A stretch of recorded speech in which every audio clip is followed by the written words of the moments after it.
الرحمن الرحیم. خب در این جلسه رسیدیم به داستان شخصیتی که حافظ میراث رسول خدا صلی الله علیه و سلم بود.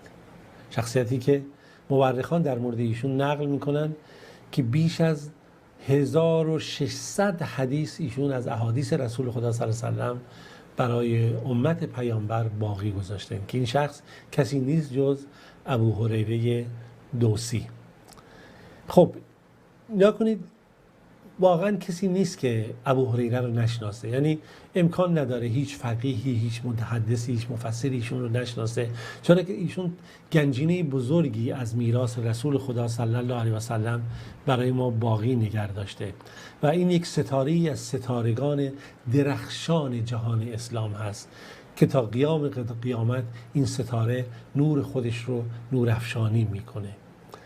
در زمان جاهلیت ابو هریره اسمش عبد شمس بود و زمانی که خداوند خب اسلام رو نصیب ایشون کرد و ایشون اون لیاقت و شرافت دیدار با رسول خدا صلی الله علیه و سلم رو پیدا کرد، پیامبر خدا صلی الله علیه و سلم ازش پرسید اسمت چیه؟ گفت عبدالشمس، یعنی بنده خورشید. پیامبر گفت نه، اسم تو عبدالرحمن هست، اسمت عبدالرحمن هست. ایشون گفت بله، هرچی شما فرمایید، بله اسم من عبدالرحمن هست، بنده خدای بخشنده یا رسول الله، پدر و مادرم فدای شما بشه، شما اون چی که بفرمایید من همون رو اطاعت میکنم و همین جوری هم هست. اما ایشون بیشتر به جایی که به نام عبدالرحمن شناخته بشن به نام ابو هریره شناخته میشه، به اون کنیه‌ای که بهش داده شده، چرا که نقل شده که ایشون در کودکی گربه‌ای داشت که با این گربه همیشه بازی میکرد و مثل سایر کودکان و در خونه بوده. اتفاقا خیلی جالبه برای من، در شرق آسیا کمتر خونه مسلمانی هست که درش گربه وجود نداشته باشه. خیلی این مطلب جالبه. حالا یه زمانی شما به اندونزی، مالزی اومدید این مسئله رو میبینید، به ویژه در مالزی گربه ها یک احترام خیلی ویژه‌ای قائلن براش مردم و یک همه نگهداریش میکنن و به عنوان یک حیوان خانگی. خب حالا ابو هریره در کودکی خب گربه‌ای بوده، با این گربه بازی می‌کرده، دوست گربه بوده، این بودی که صداش می‌زدن که چی؟ ابا هریره، یعنی پدر گربه. این اصطلاحی که مثلا مونده براش، این کنیه مونده بوده و این کنیه‌اش هست و دیگه ادامه هم پیدا میکنه و کسی هم بد نشمرد در زمان اسلام این کنیه رو، بر همین اساس بر این کنیه ادامه پیدا کرد و میگن که وقتی با رسول خدا صلی الله علیه و سلم ایشون مثلا ملاقاتی رو رسول خدا بهش گفتش که شنیدم تو رو صدا میکنن به ابی هرن، پدر گربه، و این رو به خاطر محبت و تأنیس و اینها پیامبر گفت و میگه بعد از این دیگه این کلمه ابو هریره، اباهر یا ابو هریره بر ایشون دیگه موند و همه با همین اسم صدا میکردن و میگفت بله محبوب من رسول خدا صلی الله علیه و سلم با این اسم منو نامیده. خوش به حال اینها واقعا. و این خب نکته ای هست که اینجا خواستم یادآوری بکنیم. برخی آدمایی که بیمار هستن از کلمات میگیرن استفاده های منفی میکنن بدون اینکه بدونن واقعیت ها چیه. میفهمین منظور من از بیماران چه کسانی هست. اگر شما در داستان طفیل ابن عمرو دوسی یادتون باشه که من نقل میکردم که طفیل ابن عمرو دوسی وقتی اومد پیش پیامبر خدا صلی الله علیه و سلم در مکه و اونجا به مکه اومده بود و بالاخره گفته بودن سعی کن گوشات پنبه بذاری که مثلا یک کسی اومده ادعای پیامبری میکنه، سحرت نکنه، فریبت نده، شاعر بود، آگاهی بود از همون قبیله دوست، که گفتیم که یه وقت پیامبر رو میبینه و اون عبادات پیامبر متاثر شد که میگه پنبه از گوشم در آوردم، نزدیک و نزدیکتر شدن که بالاخره ابو هریره مسلمان، طفیل ابن عمرو دوسی مسلمان شد و خواست که پیامبر یا رسول الله برای من دعایی بکن که من میرم طرف قبیلم، که اونجا گفتیم که این با پدرش رو دعوت به اسلام کرد، پذیرفت، همسرش پذیرفت، از جمله که از کسانی که پذیرفت دعوت اسلام رو توسط طفیل ابن عمرو دوسی همین ابو هریره بود و تا زمان سال 6 هجری اینها در واقع در همونجا بودن و پیش پیامبر خدا صلی الله علیه و سلم نیومدن و این جوان از قبیله دوسی ابو هریره بعد از این جریان که دیگه اومدن در سال 6 هجری پیش پیامبر خدا دیگه در خدمت پیامبر قرار گرفت و نکته‌ای که البته در سال 6 هجرت نبود، فکر کنم دوباره سال 8 اومدن، این دیگه همراه پیامبر خدا صلی الله علیه و سلم بود، چون یک بار اومدن و دوباره باز برگشتن. اینجا بود که وقتی که دیگه به مدینه اومد مسجد رو خانه و مأوای خودش کرده بود و فقیر هم بود، خب چیزی هم نداشتن و اصحاب صفه اینجوری بودن. ابو هریره هم جزو همین گروه بود. خب مسجد خانهشون، مأواشون، عبادتگاهشون و معلمشون پیامبر خدا صلی الله علیه و سلم، امامشون پیامبر خدا صلی الله علیه و سلم.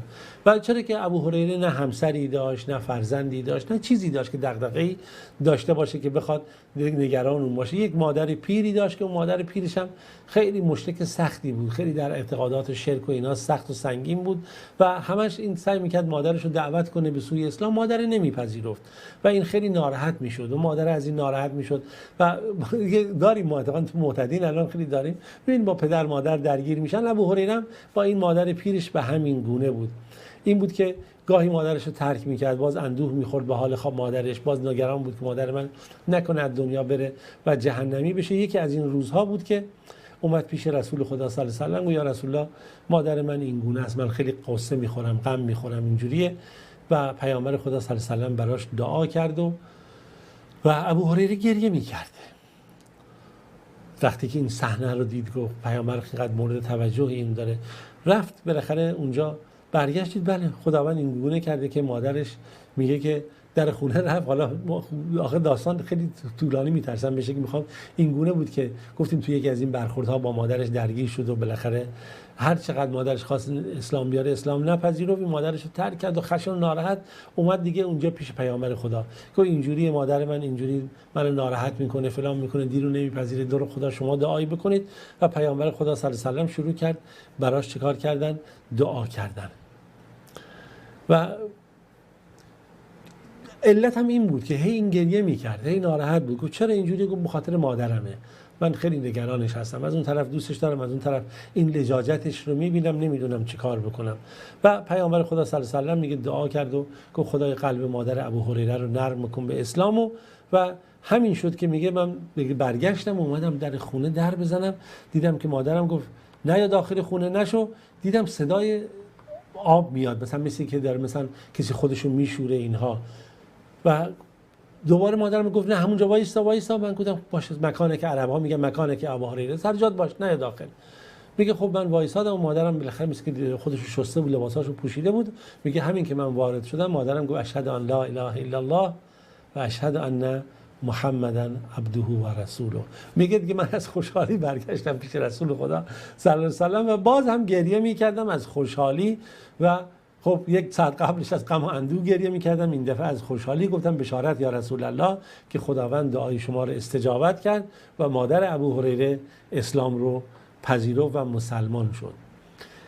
ابو هریره به خاطر همین نزدیکی و همراهی و اینکه خودش رو وقف پیامبر خدا کرده بود، گوشت و پوستش رو کرده بودن این حقیقت دین و اصلا سیر نمیشد از نگاه پیامبر، سیر نمیشد از شنیدن سخنان پیامبر و فقط منتظر بود که از دهان پیامبر سخنی بیرون بیاد. این با تمام وجود اینها رو میگیره و شکر و سپاس میگفت خدا رو که تونسته یه چیزی از پیامبر یاد بگیره و همیشه میگفت خدای شکری که تو ابو هریره رو به اسلام دعوت کردی، خدای ابو هریره رو شکر میکنم که به ابو هریره قرآن یاد دادی. و این مطالبی بود که همیشه میگفت خدایا شاکر تو هم که من از اصحاب محمد و پیامبر تو هستم و هیچ لحظه ای رو از دست نمیداد برای حفظ و آموزش دینی.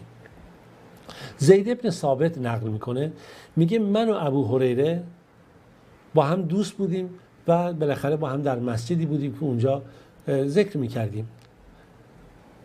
ببخشید من مطلب رو واسه لحظه اشتباه کردم. میگه ایشون میگه که من و ابو هریره و یه دوستی داشتیم، با هم تو مسجد بودیم و داشتیم دعا میکردیم و ذکر میکردیم. من و ابو هریره و یه نفر دیگه، ما 3 نفر بودیم. تو این لحظه رسول خدا صلی الله علیه و سلم دفعه اومد پیش ما، بالاخره تو جلسه که ما نشستیم دعا می‌کردیم پیامبر اومد، ما هم ساکت شدیم. بعد پیامبر گفتش که دعا کنید، ذکر بکنید، به همون حالتی که بودید هیچ اشکالی نداره. میگه من شروع کردم دعا کردم، خدا رو خوندم و من و اون دوستم و قبل از اینکه ما بخوایم دعا بکنیم میگه خب ما دعا می‌کردیم، پیامبر آمین میگفت. قبل از اینکه ما بخوایم دعا بکنیم ابو هریره دعا کرد، گفت خدایا من از شما میخوام همون چیزی که گفت ما دعا کردیم پیامبر آمین گفت. بعد میگه ابو هریره دعا کرد خدا من از تو همون چیزی رو میخوام که 2 دوست من از تو خواستن، تو این رو میخوام، ضمن این که از تو میخوام خدایا به من یه علمی بدی، یک دانشی بدی من اینو فراموش نکنم. رسول خدا صلی الله علیه و سلم گفت آمین. تا پیامبر گفت آمین، منو دوستم گفت یا رسول الله ما هم همین دعا رو میخوایم. گفت نه دیگه اون دوست شما این قولا، این جوان دوسی یا همین ابو هریره بر شما سبقت گرفت و اون زودتر این دعا رو پذیرفت. و این دعای ابو هریره که از خدا خواست که علمی بهش بده که این علم رو فراموش نکنه، و از طرفی آمین پیامبر خدا، این رحمتی است که در زندگی ابو هریره سبب خیر و برکت شده. و اونجوری که ما امروز در فقه اسلامی و تاریخ اسلامی و حدیث پیامبر داریم، مدیون همین خیر و برکتی هستیم که خداوند نصیب ابو هریره به عنوان یکی از شاگردان رسول خدا صلی الله علیه و سلم کرده. خب ادامه داستان رو میذاریم برای جلسه بعد. شما رو به خدای بزرگ میسپارم. خداوند یار و نگهدارتون باشه.